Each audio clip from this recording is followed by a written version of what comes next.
Hey everyone, welcome back to our channel How to Tutorials. In today's video, I will show you how to enable auto sign-in on your Android phone. With this feature, your saved passwords will automatically fill in when you open apps and websites. No need to type anything, so let's get started. So first, unlock your phone and open the Settings app. Scroll down and find this option called Google and tap on it. Now tap on All Services. Scroll down until you reach this autofill and password section and tap on autofill with Google. Here, scroll down and go to Google Password Manager. Tap on the settings icon at the bottom right.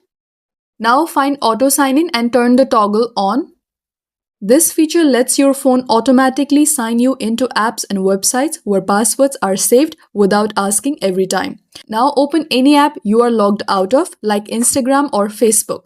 If your password is saved, your phone should automatically fill in and sign you in, no manual typing needed. If it doesn't work, make sure the password is saved in the password manager. Make sure autofill with Google is active. And that's how you turn on auto sign in on your Android device.